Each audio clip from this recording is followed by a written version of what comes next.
Björgvin, hvað getur þú sagt mér portugalska landsliðið í handbolta? Rosalega mikið, það er bara spurning hversu mikið vildu vita. Þetta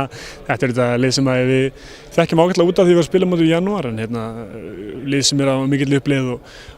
portugalska handbolti er búin að vera stígandi síðust ár og með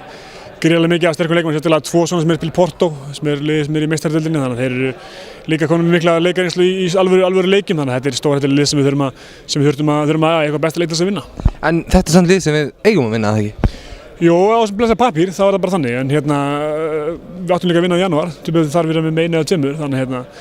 þetta er handboltinn í dag, hann er orðinn heldur tæpur og þetta er orðið svona mörg góðu lið, hvort sem það er einhver Brasilía eða hvað sem það er lið sem voru ekki góð fyrir 10 árum síðan, er orðinn bara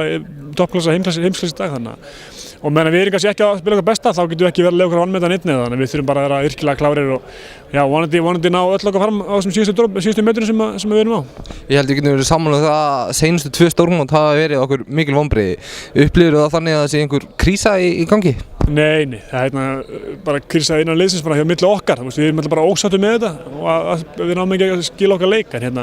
svona almenn handboltakrísa held ég ekki og það er búið að dramatinsita það rosalega mikið og svo mikið dramati í kringum það allt, en við erum auðvitað bara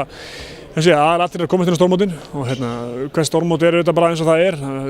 upp og ofan og við erum alltaf bara að spila frábært stórmót og þetta inn á milli léleg stórmótin.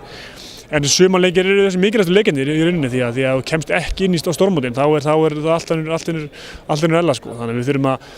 tryggja hérna mótin og svo er þetta mótin bara eitt og sé bara eitthvað annað. Því þetta er þessi sumarleikirnir verður að nota bara í tryggja og hafa með Frakklandi og ef það tekst ekki þá getur verið komið krísa. Geir Svinsson tekið við, hvernig líst þið svona á það sem hann hefur komið með inn í lið? Hann hefur svo sem ekki verið með margar æfingar? Nei, ekki margar æfingar, en hann hefur komið með sitt handbragð og svona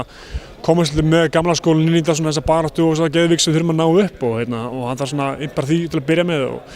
áður hann að fer að setja eitthvað svona handbragð mikið á lið, þá hefur hann bara stundum tíma og síðustu leiki voru móti Noregi og það er hann enga tíma til að stundum með það en sem fengum viku eftir það til þess að slípa okkur saman og koma með svona hans pælingar og hann er gamall jaxl og gamall naut í þessu og hann þegar þetta snýst og geggja að fá svona reynslubolta inn sem getur bara okkur saman þegar við þurfum að halda og við þurfum bara að skila í verk og svo getur hann svona með tíman líka bara ná sinna eigin handbragð á liðið með Óskari. Það er náttúrulega fátt sem Íslendingum finnst leiðilegra en stórmótalaus í janúarmánuður í einhverju dimmu og eitthvað. Finnur þú fyrir pressu? Já, við erum alltaf pressu sjálf okkur og þetta er ástæðan fyrir að byrja í þessu, það er þessi blessa janúarmánuður og við þurfum alltaf að fatta það í hverju einasta sumarfrí að við erum á síðustu drópunum, það er allir búin að spila úti í sínum liðum og menn eru laskaðar, menn vilja vera laskaðar, þú vilt ekki vera bara í ferskasta núna, þetta tímabilið er búið þannig að þú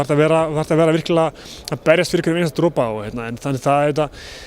við vitum alltaf hvað markmið það er þetta janúar dæmi og maður vaknaði í gamla daga klukkan 8:05 á nóttu til þess að horfa okkur ykkur leiki í Asíu hjá þessu blessuðu gömlu liðum og Geir og félögum þannig við erum auðvitað bara í þessu til að spila þessi janúarleiki og þessi janúarmánuði og ef við drullum okkur í sumar þá er það bara vesinn. Rétt í lokin að þér átti fínt tímabil með Bergisir og vantarlega bara sáttur? Já, virkilega. Planið var nú að falla ekki, það var eina markmið liðsins, við endum í 12. sæti og fórum í Final Four í bikarnum þannig að þetta var rosa mjög gott tímabil og persónulega mjög sáttur og fekk mikið spiltíma og ég las náttúrulega í gær að ég hef ekki mest spiltíma í deildinni þannig að ég ætti að vera ágætis leikformi. Ætlar að vera þarna fram, næsta vetur? Já, ég er með árið á samningnum mínum þannig að ég mun vera þann samning og virkilega ánægður að fá að eiga alla veitt á debatuna og sjá sér bara til.